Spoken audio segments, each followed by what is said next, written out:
Hey y'all, hey, this is Coffee with Friends, and I am raw to the bone. Come on in, y'all. Happy hump day, happy hump day.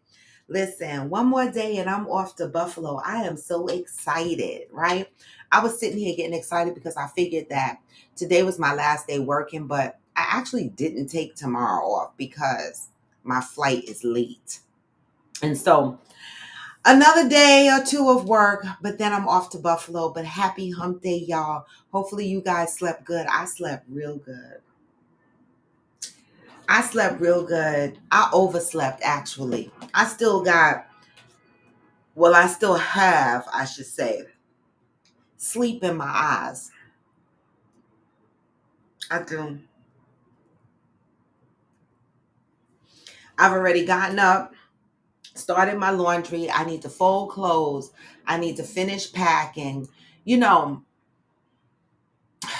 I started packing days ago, and then I procrastinated, and now I'm sitting here looking at all my stuff. Packing is dreadful.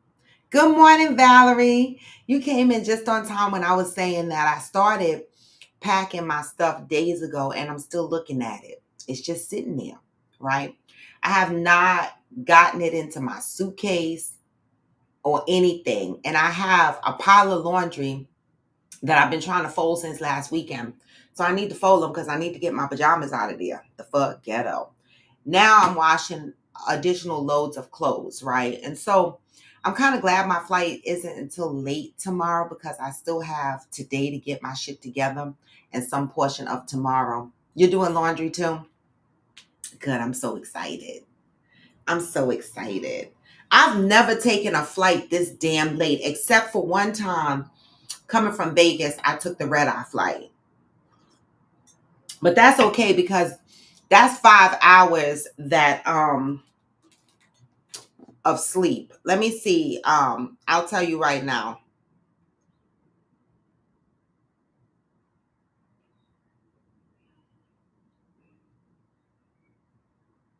Um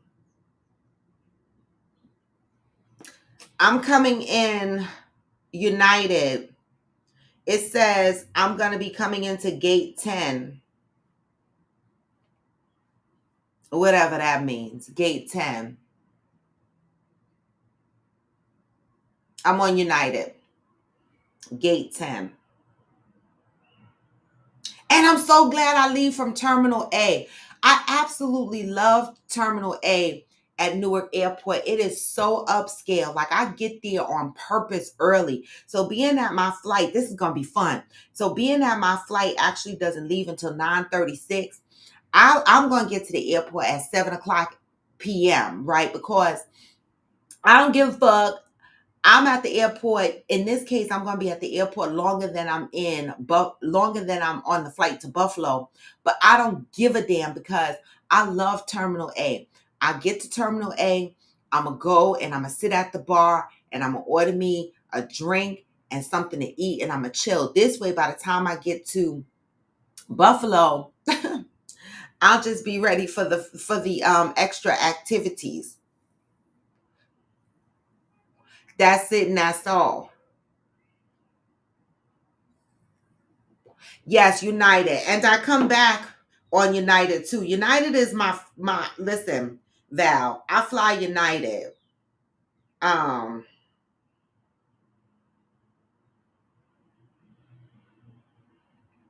Buffalo.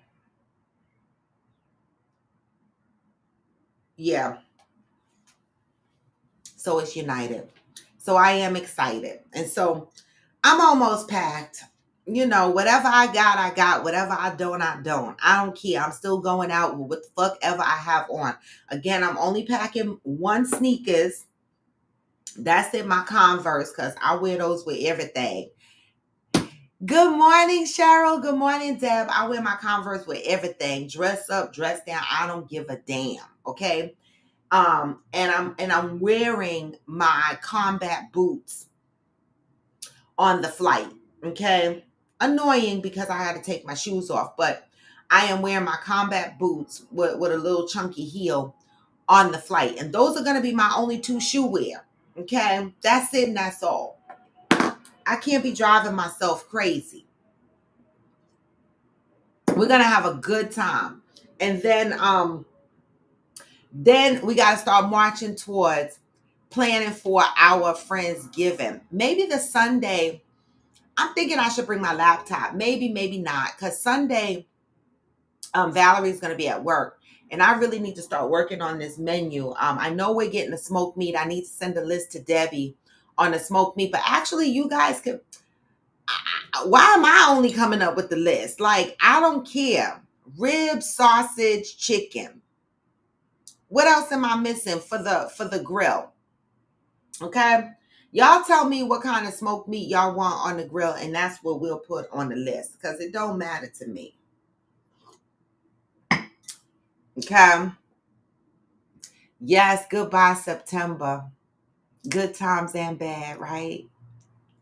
I've actually been having, some good days, right? I really, really can't complain. I mean, my life could be better. Life is life, and I know that shit. But it hasn't been the worst, right? I have learned to appreciate the things that I have and not feel sad about the things that I want that I can't get right now. I said right now, because eventually I'm going to get everything that I want. Okay. I'm constantly manifesting that. But right now, I'm in a good space. I really, really am. And so I hope that same for you. I do.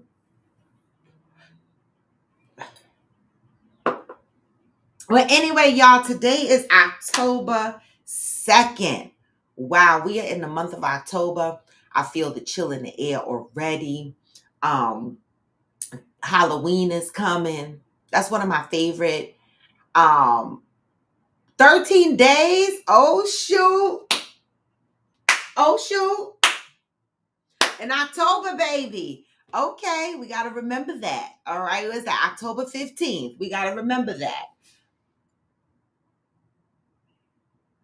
What the hell was that fell?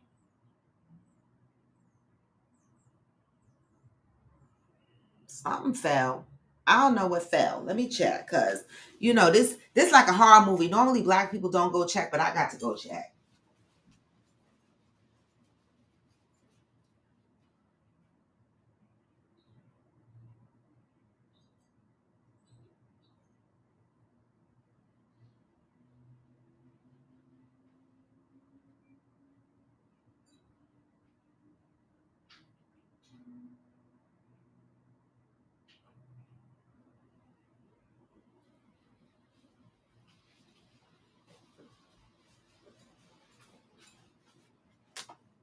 I don't see anything.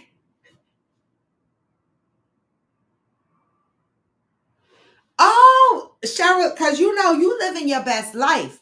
We see you out there, Cheryl, living your best life, and I'm not mad at you at all. Catching the reruns is okay by me. A lot of people catch the reruns and then they call me after the fact, or they'll text me after the fact and they'll talk about it with me for a little bit. And I'm okay with that too.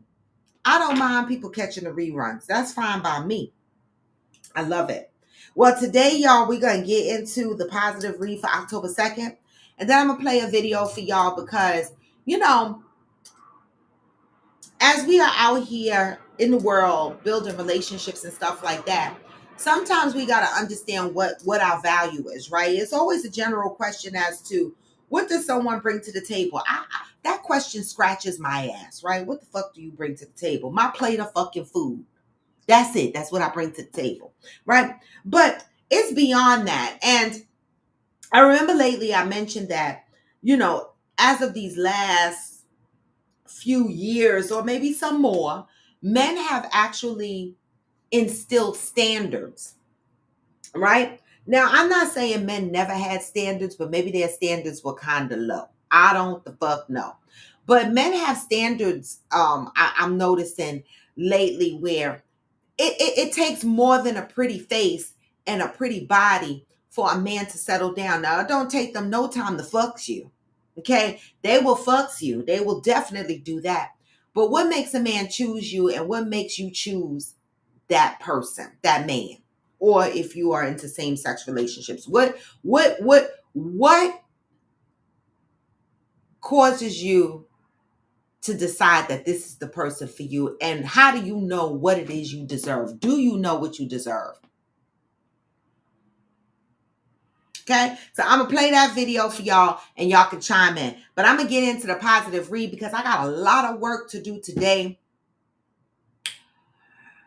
Pray for me, y'all. I got a lot of work to do today. But let's get into it. So today is a good read. It's such a good read that I don't know if y'all can see it, but in the book, I actually highlighted, I underlined sentences in here from when I read it prior, the year before that. Because I read this book, you see it's falling apart, right? It's falling apart. I read this book all the time. And so today is a good read. Good morning, Ansel. Good morning, Ghost. And this read today is so personal to me. That's why I underlined a specific sentence in here. And I'm going to read it and you'll probably figure out why, right? It might apply to all of y'all, all right? But October is the month of worth. Do you know your worth? Do you know your value? How do you surround yourself with other people in your life based on the value that you put on yourself? Do you navigate your life based on the value you feel about yourself? Let's talk about that, because a lot of people will be like, I know I'm worthy. I know I'm valuable. I know I'm this, but then they run their lives raggedy. And you're like, well, the way you're running your life does not show much value. Let's see what you're worth, okay? Today is October 2nd. It says, I will realize my own worth when I accept conditions and circumstances cannot confine me and do not define me. Woo-wee! Message is so deep because so many of us go through things on a regular basis and we personalize them. And, we say to ourselves, Dad, this is my circumstances. These are my conditions. And you start to become your circumstances. You start to become your conditions. But what this is saying is that I will realize my own worth when I accept conditions and circumstances cannot confine me and do not define me. When we learn that and we accept that, I don't give a damn what kind of trials and tribulations you are going through in your life. Okay? As long as you understand that those trials and tribulations do not confine you, meaning restrict you from moving forward, nor do they define you. They are not who you are. And that's why I tell people, shut the hell up and stop judging people based on what they think they know or based on what they see, right? People go through life changes, right? But the great thing about us as human beings, right? The great thing about us as human beings is we have the ability to change based on our learned lessons, right? It only becomes a problem when you allow your circumstances to confine you and define you. That's when you fall into the rabbit hole of being exactly what your circumstances are.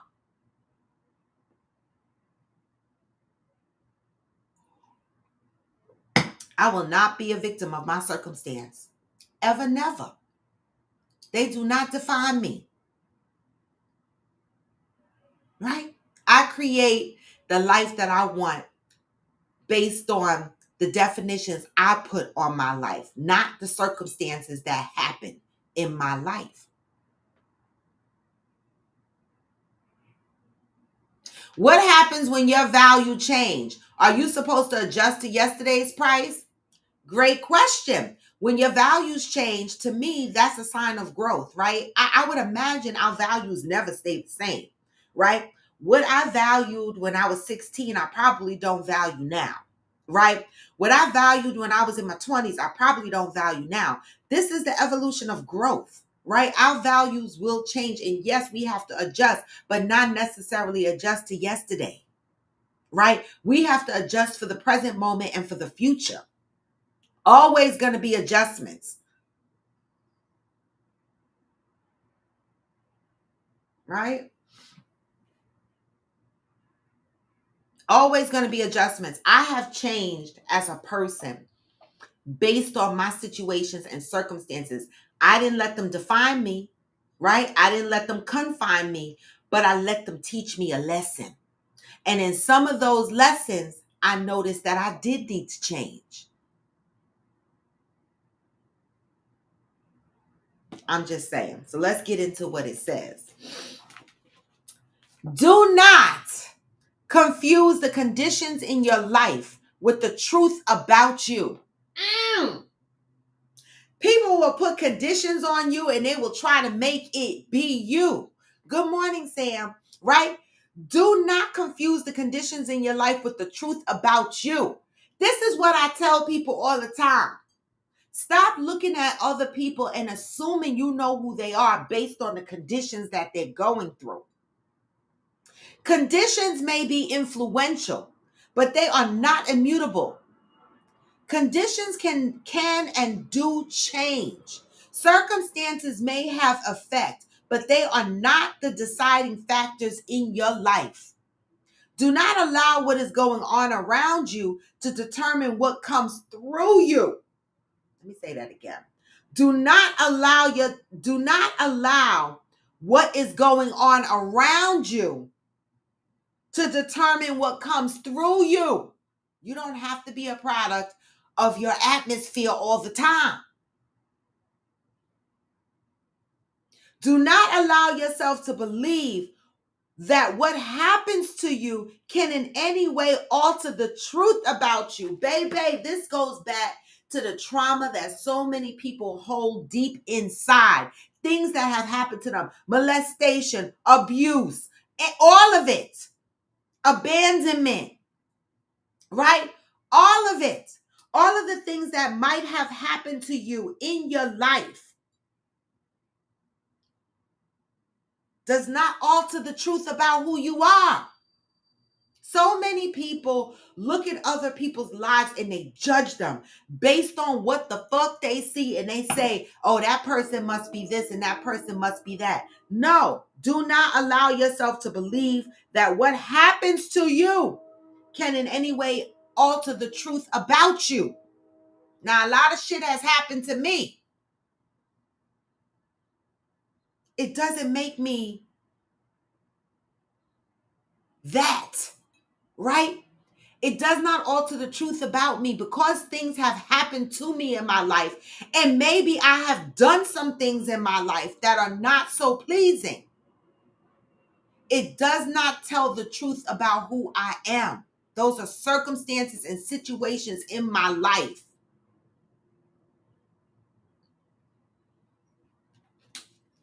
You are not what happens to you. You are not. Good morning. You are not what happens to you. You are how you handle what happens. Let me pause there. You are not what, this is the part that I'll underline. You are not what happened to you. And baby, when I look across my life, this is why I be so grateful to, this is why I be on my knees, y'all. And this is why in the mornings when I pray. And if you see some of my videos after I do my yoga, and if you see me praying and you see my head shaking, my head be shaking because I cannot believe what I've come through, right? And none of it has defined who I am, right? When I tell people about my life, some of them be like, wow, wow, wow. And look at you. Look at me. Because you do not have to be defined by the product of your environment.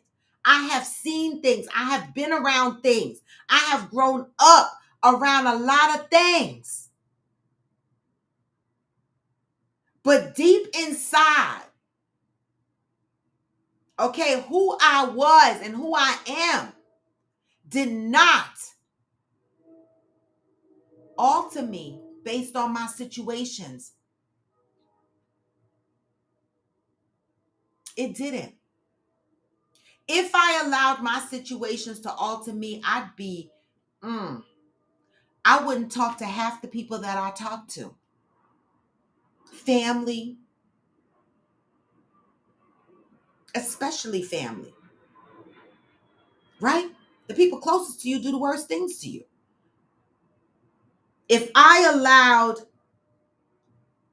the things that happened to me in my life to cause me to be something other than, it might not be pretty.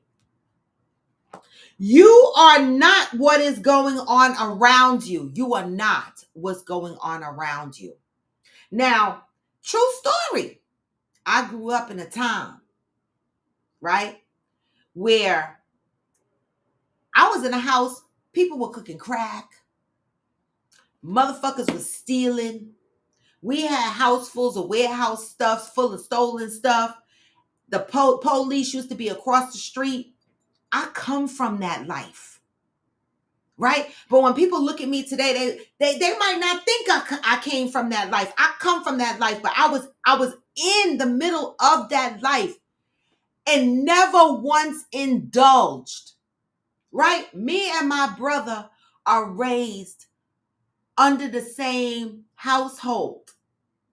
My brother grew up in jail, ran the streets, selling drugs. I went a whole nother way. You do not have to become your environment. You don't. And people would often ask, how did y'all go two different ways? Because I made a choice. I made a choice that didn't define who I was. Good morning, Johnny. Right?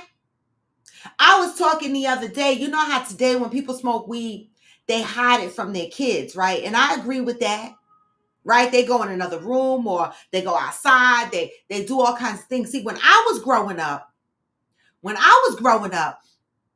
smoking weed was like smoking cigarettes.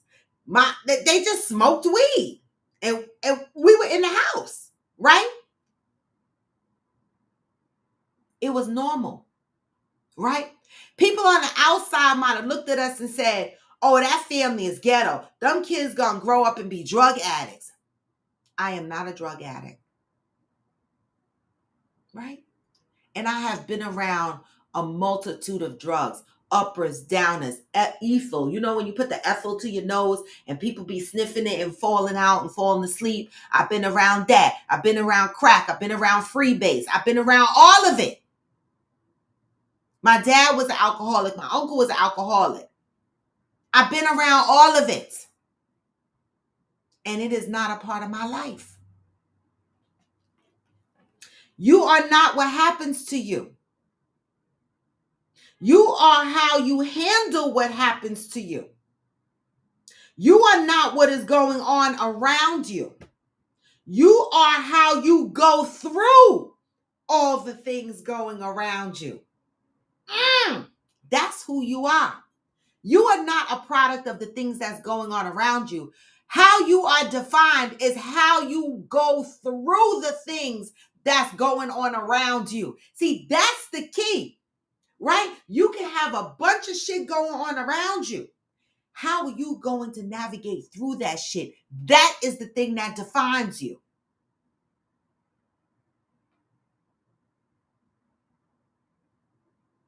Well, Shirley, that's a good question. When I didn't have my son initially, when the exposure to drugs in my life came before I had my son. Okay, I had my son, I got pregnant at 15, I had my son at 16. Drugs had already been a big thing in my life. Not me taking them, but I was exposed to drugs. Listen, you got to remember, my son was born in 83. Okay, we're talking in the 70s that we started out with weed, right? I never was exposed to heroin.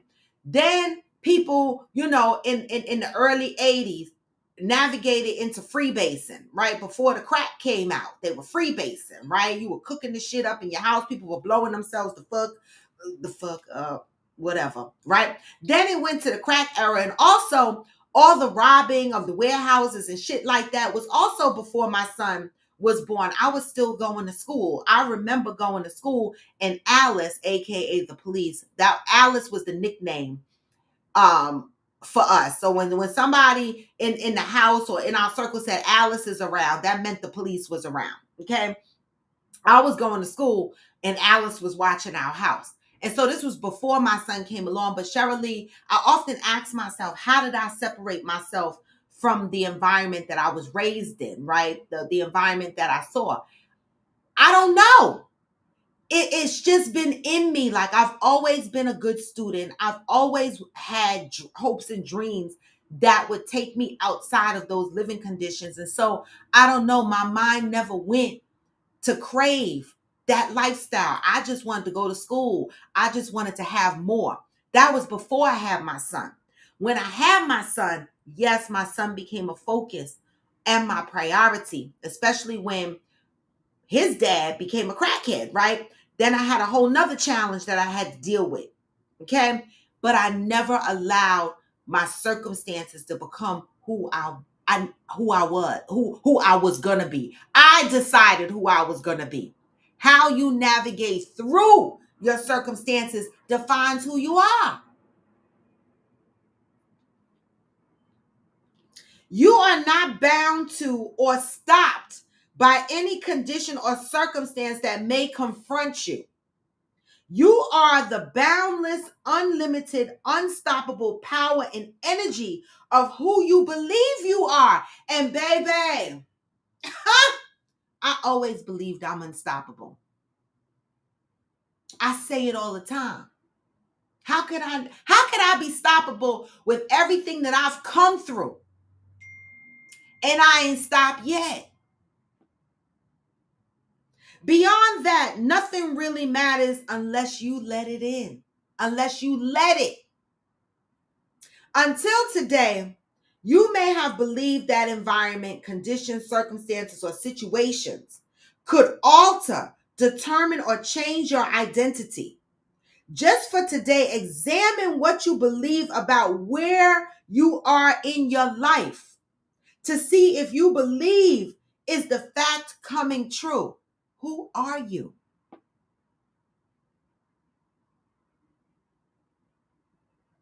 Who are you? I had the opportunity to date drug dealers and live the fancy life that all my friends was living. And I did go out on a date with him. And after the date, I told my mother, And she was shocked. Material things was never the driving factor for my life. It wasn't. Because I always believed that as long as I work and I focus on my life, anything that I want, anything that I need, I should be able to provide for myself. I have always had that mentality. I don't know where it came from, right? But it's definitely a blessing. So you are not a product. That's why when people say, oh, you live in a project, you ghetto. No, I know plenty of doctors and plenty of corporate executives that came from the projects.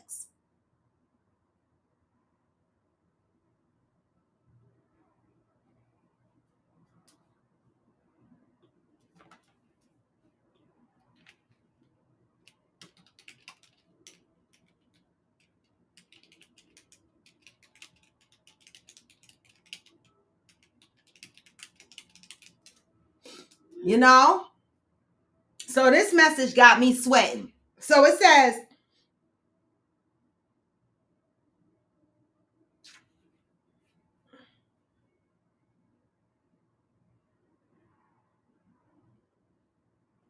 today, I am devoted to eliminating, confining, and limiting beliefs about myself and my life. Are you committed to that? Are you? Hillbilly, when I read this, I think of you too. I do. I think of you because the way you told your life story, this is a message. And look at you. Like, if somebody me that their mama locked them out the house and they were little and they had to live in the woods, live in the trees, or do whatever to survive, right? If I would have seen that growing up, I'd have been like, the fuck? That's ghetto. But Hillbilly, you did not allow your circumstances in life to define who you are or confine you. You are married. You have your own shit. You have your kids. You are a family man. And you have your, you got your shit together. But if somebody witnessed that story of you growing up and you having to live outside, they would judge the type of person that you would grow up to be. You know how many times I tell people, oh my God, I'm going to West Virginia because I have to meet Hillbilly. I have to meet Hillbilly. They be like, hillbillies? What hillbillies? What do y'all think about hillbillies? Like, just because we used to watch the Hillbilly show, that's not, see what I'm saying? People just assume certain things about people based on limited knowledge. And Hillbilly, listen, you are a product of that message. You are.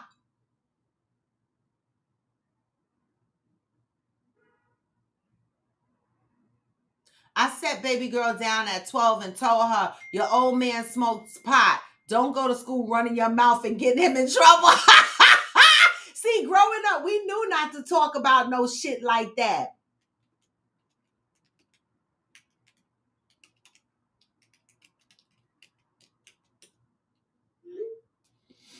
You know? Stereotyping is real, Hillbilly. I'm telling you. Like, when I got pregnant, everybody thought my life was going to be shit. Right?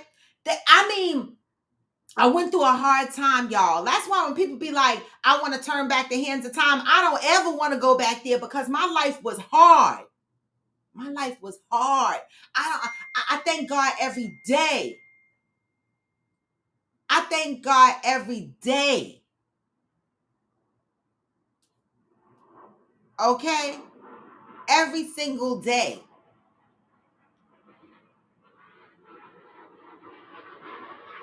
And I know many of people didn't expect me to survive.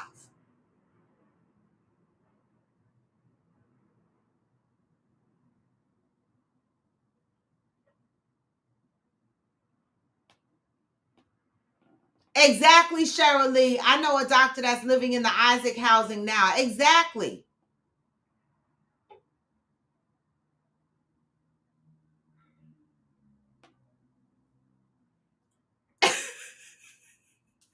I know that's right, Hillbilly. I know that's right. So that's the message today, y'all. And that's a deep ass message. I knew I was going to go in on that message because, you know, we are so quick as human beings to,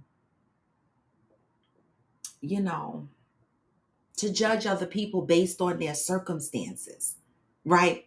And it's not always the case, right?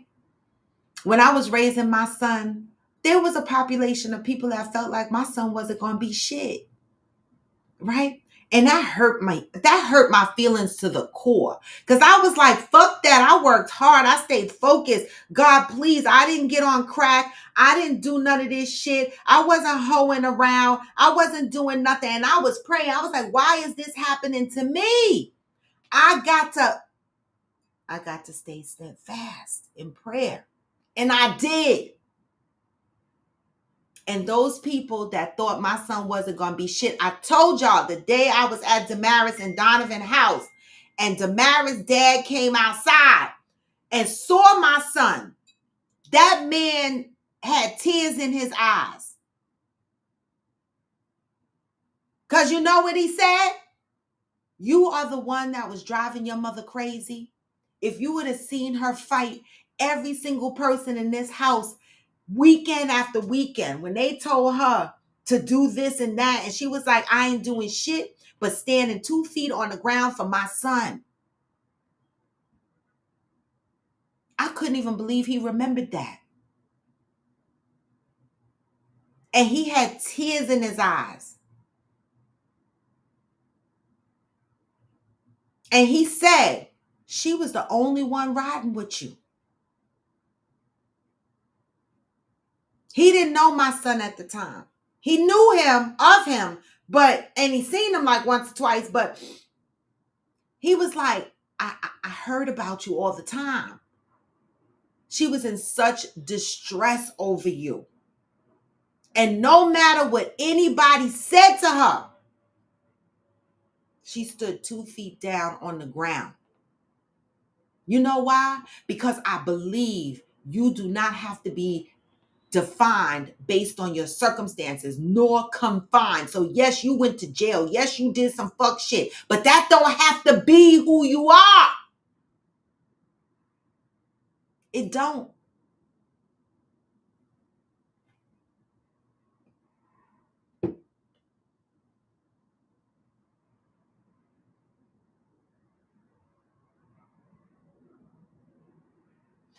Ansel said, people assume that different branches of military are treated differently. I've seen good people get treated like trash because of their background.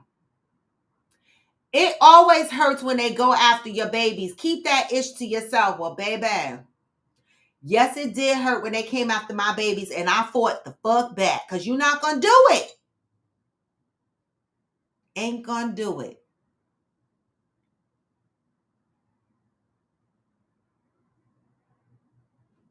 South Dakota at age 19 formed me to be as strong as a man. South Dakota is rough territory. Jesus. So with that being said, I'm going to play a video. Lighten the mood a little bit. I think it's interesting. Let's listen to this and let's see what your thoughts are on this. All right? Let me see.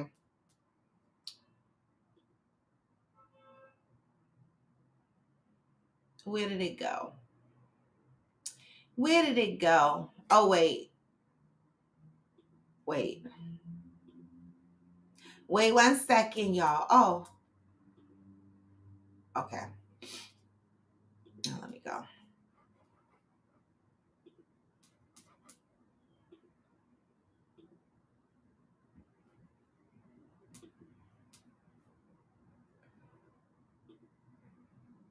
Oh. Successful, you will have options forever. I said, because I get you have options. You're handsome, you're successful, you will have options forever. So it really is in your hands, your fate. So you can tell me I'm great all you want, but you're not pursuing me, and I know why. Because I require too much. And that's all right. I'm okay with that. What do you mean by that, though? What do you mean what do you require? I require discipline and intention. And I require a level of like investment in terms of time. And you know what? It's like you can say, oh, I took her to this restaurant, I took her to that restaurant. And I'd be like, well, what's my favorite color? There's no amount of dinners that you will ever buy for me that will get my panties off. So you really need to figure out what it is that you think you have to offer and what it is that you think I value. Because it's never going to happen without real investment. I can do it myself. I can pay for whatever restaurant I want to go to myself. Yeah. I have a nice car. I have a nice house. I have friends. I have a successful career. So I am emancipated to a certain extent because those things don't entice me. And men hate that. So it kind of is a what do you bring to the table that's not material. That is something that's compelling. I said, because I get you have options. You're handsome. You're successful. You will have options so what do y'all forever. Think? I'll let it play again. It really is in your hands, your fate. So you can tell me I'm great all you want, but you're not pursuing me, and I know why. Because I require too much. And that's all right. I'm okay with that. What do you mean by that, though? What do you mean what do you require? I require discipline and intention. And I require a level of like investment in terms of time. And you know what? It's like you can say, oh, I took her to this restaurant, I took her to that restaurant. And I'd be like, well, what's my favorite color? There's no amount of dinners that you will ever buy for me that will get my panties off. So you really need to figure out what it is that you think you have to offer and what it is that you think I value, because it's never going to happen without real investment. I can do it myself. Mm. I can pay for whatever restaurant I want to go to myself. Yeah. I have a nice car, I have a nice house, I have friends, I have a successful career. So I am emancipated to a certain extent because those things don't entice me. So it kind of is a what do you bring to the table that's not material, that is something that's compelling. Mm. I said, because I get you have options. You're handsome, you're successful, you will have options forever. So, what do y'all think about what she said?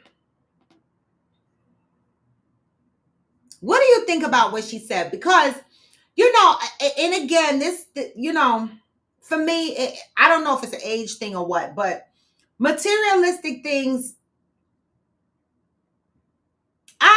I mean, I like them, but they don't determine whether I want to be in a relationship with you or not. They don't. I need intention. I need time. What is it you require? That's the key point. What is it you require to be in a relationship that is feeding your soul? What is it you require? See, a lot of men think taking you to fancy restaurants, buying you fancy shit is going to make you want to be with them. And yes, in some cases, some women are attracted to that. But to me, and I don't want to be offensive, but a woman with substance and a woman that has her own, and like what was stated in the video, emancipated to a point that she can take herself to these restaurants. She has a roof over her head. She's driving. She's saying, I need more than for you to provide me with a steak and potato dinner. I need more than you to provide me with an Yves Saint Laurent bag. I need more than for you to take me to Thailand for vacations. These are things that I can navigate and do for myself. But what I can't do for myself is have a partner that's feeding into me because I need another individual for that, right? So what is it you require in these relationships? I require intention. I require time. I'm working on myself too, because I have a lot of trust issues, right? And so I'm working on myself, but I require intention and time.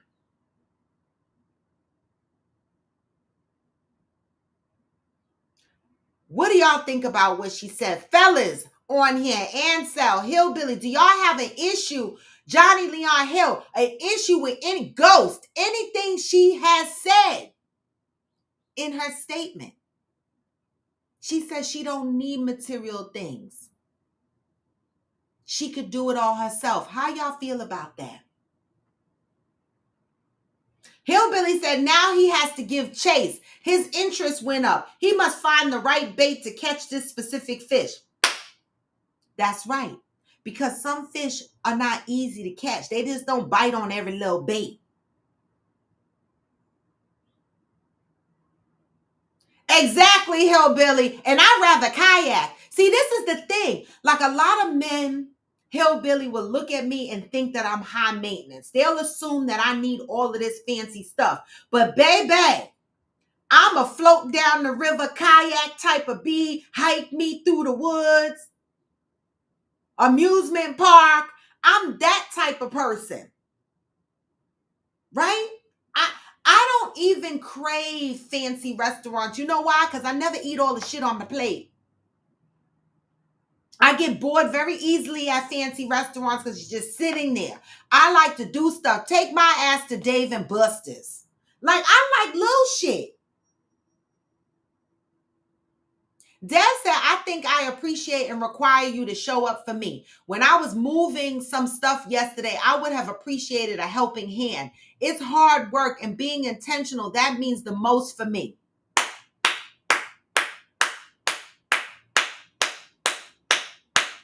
Yes. Sam said the thing she has acquired in life is blinding her to see what she needs to. She has to find more she's looking for. No one but her has to do that. I don't know what you mean by that. Sam, you said, see, this is where the men make my ass itch. You said the things she has acquired in life is blinding her. Why is it blinding her? She simply said she has a house. She can afford to go to a restaurant. She can afford to buy herself nice things. How is that blinding her? What she is saying is, I don't need a man to come in and shower me with all of that. I need a man to come in with pure intention, time, pouring into the relationship. Fuck these materialistic things. I don't think she's blind at all. I think her eyes are wide the fuck open. See, a lot of guys, not every guy, I said a lot of guys, they feel like the dynamic of control comes in based on the things that they could do for you. And when women that have these materialistic things already and can provide for themselves, it can intimidate some men, because now what? Now what could I do to win her over? Duh.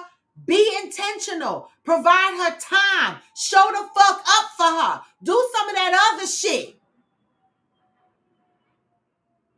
But some men think, let me just shower her with gifts and she could be quiet. Every time Offset and Cardi B got into an argument, what did Offset do?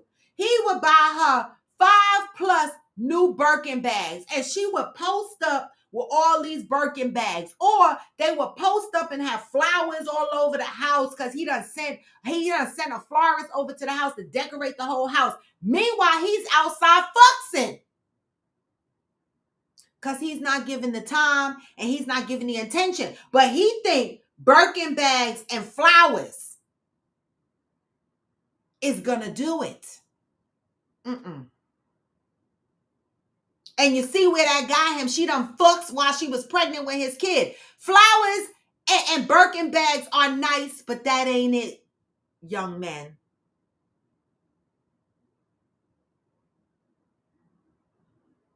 Right, Ansel, that's the fuck it. And why do people not get that? She wants you. She don't need you. Oh my God. I don't want a motherfucker to be with me because he need me. Hell no. Oh, I'm with her because I need her. Because, I wouldn't have all this stuff if I wasn't with her. No, I don't want nobody like that. I want somebody that wants me, but doesn't need me. That's better. Deb said, and understanding that is my opinion is not that hard. It's not needing, but definitely wanting. Sam said the more she thinks she needs, the more she'll be alone. Wow, Sam. Wow. That's crazy, because that shows me that men have trouble with providing intention. See, Sam, what you are showing me, what I'm getting, and maybe that's not what you're saying, but how I'm perceiving it is that you're saying that she has all this stuff, right? So she's going to be alone because she's asking for too much by asking for someone to be intentional opposed to taking her to dinner. Like, I'm confused. Like, to me, a person like her in her social circles would meet men that have probably similar stuff that she has. And all she's saying is that, sir, you don't have to come in and buy me a house. I need you to show up for me in other ways. I think that's beautiful. And I don't know why some men don't understand that. Valerie says she wants someone that is equally yoked like her, someone solid and knows the true meaning of thoughtfulness, respect, and spending quality time. Baby, Val. And me too. That's what I be wanting. I will struggle together, but I definitely need to be equally yoked. I need someone solid. I need to know you are thoughtful. I need the respect and I need the quality time. I need all that because material things come and go. Okay, got it, Sam. Real intentions. Cheryl said it isn't the material things that she is looking for. Be intentional with your trust, loyalty, respect, etc. Enjoy doing life and its experiences with me. She is not saying take materialistic care of me. Exactly. But see, some men would prefer that the woman wants to be materialistically cared for because that would mean that they can go out and do all their fuck shit and just come and buy them a bag or some shit or a new car. No. Hillbilly said treating them the way they want to be treated will work better than you would understand how and if you can be well together. Good morning, Georgie. Georgie says, she said, what's her favorite color? So instead of providing me with the things, experiences, pay attention to me. Great point. How many of y'all fucking significant others know your favorite color? See, this is something I ask the person I date. Do you know my favorite color? What is my favorite color? What is my favorite food? I make sure I ask because don't be with me and then don't know. Pay attention to me. Pay attention to the things that I need. Let me tell you something. I love Bath and Body Works candles. I love Bath and Body Works candles. Now, I spend money on a whole bunch of shit. I could just go and get myself some Bath and Body Works candles, but there's certain shit that I hate to buy for myself. And those are one of them, right? And so the other day, my boo came over, right? And normally I leave the front door open when I know he's coming so that he could just come in. Well, I forgot to open the door. And so I heard him knock. So I went to the door and I opened the door and I see that he got something behind his back. And I was like, what you doing, boo? What you doing? And I always give a hug and a kiss, right? This motherfucker had a box of Bed Bath & Beyond candles. See, I fell the fuck out. I did. Like, you would have thought he came in here with a Louis Vuitton bag. I was like, oh my God. Oh my God. And I'm burning the last candle.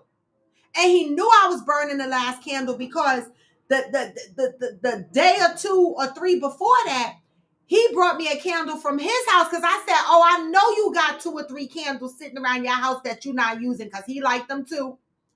And he brought me one of the candles from his house. And then days later, he brought me my own inventory. See, shit like that.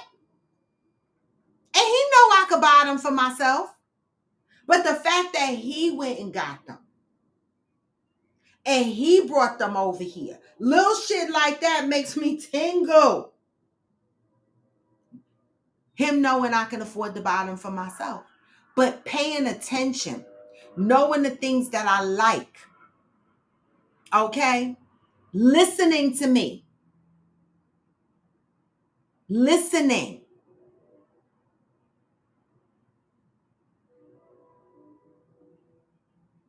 It's the little things. He don't like horror movies, but when he come here and he's flicking through the TV, guess what he selects? He selects a horror movie so that I could watch it. Even though I know he's not into them. It's the little fucking things.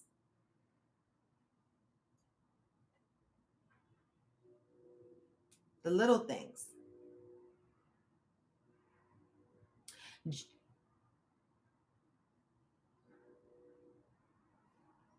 Sam said the reason she needs a man has nothing to do with what she has acquired in life. Offset is a little boy. His examples doesn't fit this narrative. I was just giving. That's why I said earlier, age might play a role here, but it does fit the narrative, Sam, because this message is not just for the people that's on Coffee with Friends.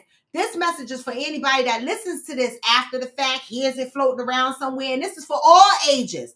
Shouldn't nobody be accepting a bunch of gifts as a sorry for fucked up behavior.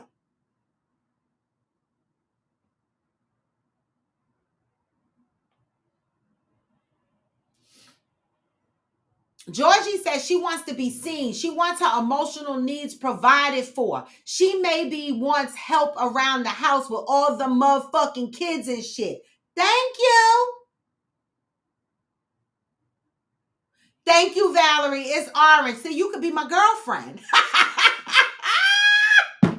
Thank you, Valerie. My favorite color is orange, and my other favorite color is green. So 9 times out of 10, y'all will see me rocking those colors a lot.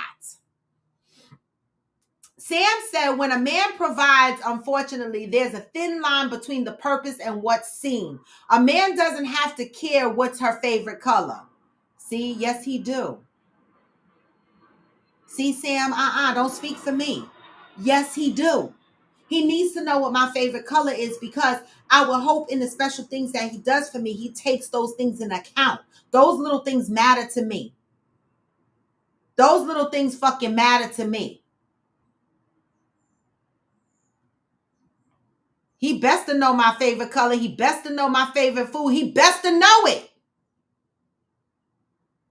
Circle fuck ex-ho. The one good thing about him, well, he had a couple of good things about him before he fucked up. But circle fuck ex-ho, let me tell you what he used to do.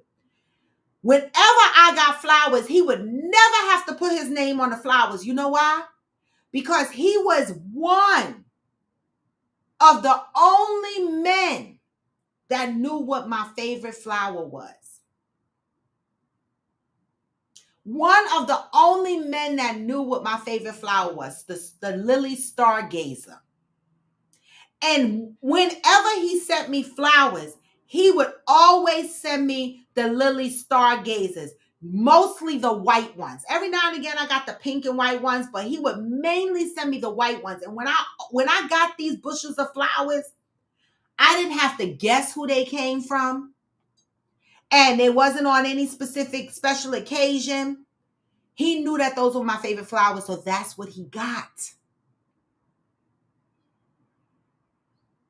Knowing my favorite things is important to me. Right? It is. Deb said, me too, Roy. I got cabinets with those candles. I love when people remember that and show up with one. I really dig people that pay attention. Right.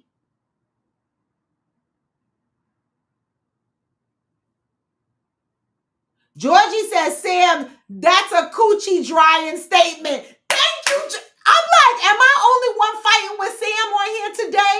Because Kiss the Boys help me. Because I'm like, wait a minute, Sam, you got me scratching my ass, scratching my titties. You got me scratching my underarm. I'm all fucking confused. And I'm like, am I fighting Sam by myself? Georgie said that is a coochie drying statement. Damn it, I got a meeting at 10:30. A coochie drying statement. The fuck? Sam said once a man changes his purpose to something else than what he is, she won't be attracted to him anymore, and her respect level falls for him, even though I'm confused. I'm not. Ansel said, question for the women in the group. Would you date a man that disrespects the women in his family? Why would I? Hell no. That is one of my key things on my list. How you are with your family, right? Because to me, I love to, I like family, men that are family oriented. I like that. And if you are fucking disrespectful to your family member, then no. Now, not speaking to your family is one thing, but being disrespectful to your family is another thing. Because I got family members I don't speak to, but I ain't disrespectful. I just don't say shit. The fuck? Georgie said, oh my God, Sam, seriously, you are making me sick to my stomach.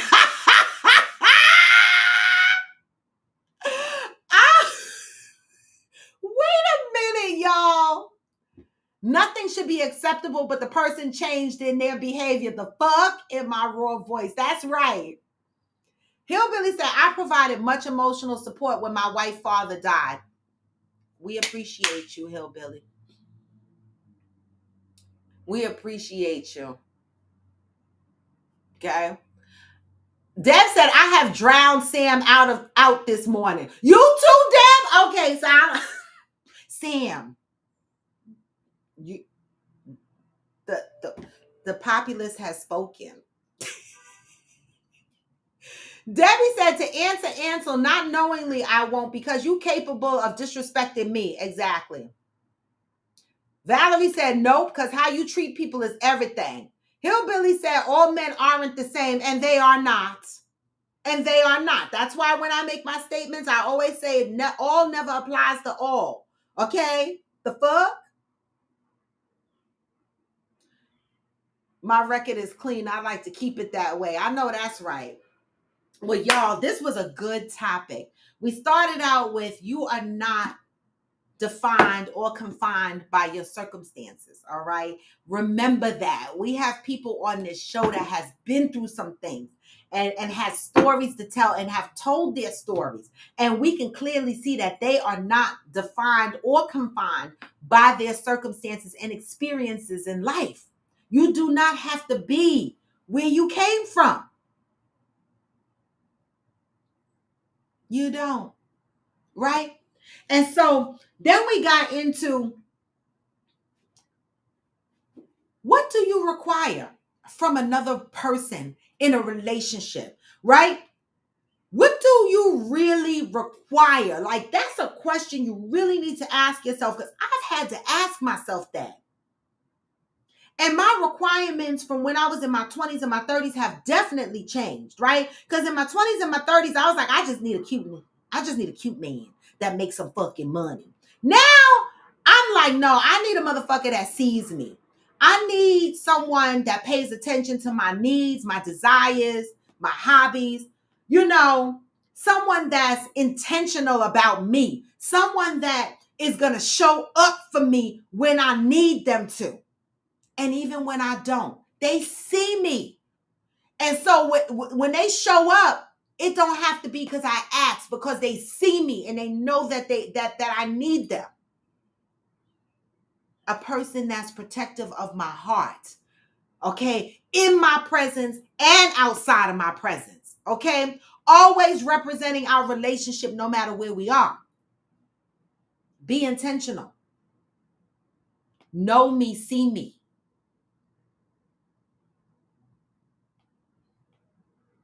But I gotta end my show, Johnny. So he's gonna have to come on live tomorrow and explain, because I have a 10:30 meeting that I gotta prepare to, because I am so confused.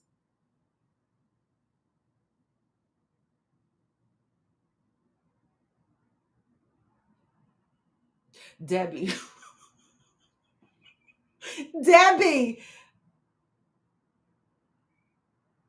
Right, because Johnny, maybe we're misinterpreting what he's saying, because none of y'all are agreeing with the shit, so I know it's just not me. So we just gonna have to do this on live tomorrow. Right, when you know better, do better. Deb said we should all be requiring more as we get older. Some of these dating shows, in my opinion, promote the narrative that you didn't require it with one person. It's not fair to require it now. Exactly. Don't fucking look back at my old baggage and be like, well, you dated that. That was me back then. I'm not her no more. I am not her anymore. Shit. But with that, y'all, I got to end my show because I got work to do, and I got a lot of work to do. So I didn't play my song, but I'm going to play the song on the way out. You know what I say, move with peace and love. And remember, you are not defined or confined by your circumstances, right? You are not. And second part of our topic conversation today is know what you require. Understand what you require and set that bar, and don't go beneath that bar. Don't let mother effers wean you with gifts and shit like that. Be intentional. Expect intention. Fuck that. Expect intention. All right? That's the message The message is for today. Move in peace and love, and I'm going to send y'all out with the positive vibes. Come back tomorrow, y'all. You know, even when you feel low, you can still what? Even when you feel low, you can still go. Even when you feel slow, you can still go. Huh? Even when there's no hope, you can still go. I never answer to no, man, I still go. And I don't. I'm hard-headed as fuck. This is Coffee with Friends, and I am Royalty D-Bone. Come back tomorrow, y'all. Move with peace and love and get this message on the way out. Go. Hustle hard, hustle every single day.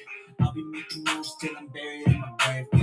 To the system, I don't wanna be a slave. I've been doing shit my way, or the highway. And in the driveway is a nice range. Cause I grind through the climb, I invite pain. You never hear me, bitch, nah, I don't complain. Just gotta flip the switch and you can go and obtain anything you want, anything you need. Your mind's got the key ingredient, it's belief. Bittersweet with the negativity, but I just slide right by that energy. Even when you feel low, you can still go. Even when you feel slow, you can still go. Even when there's no hope, you can still go. I never answer to no, man, I still go. And I don't. Peace, y'all. I'm out.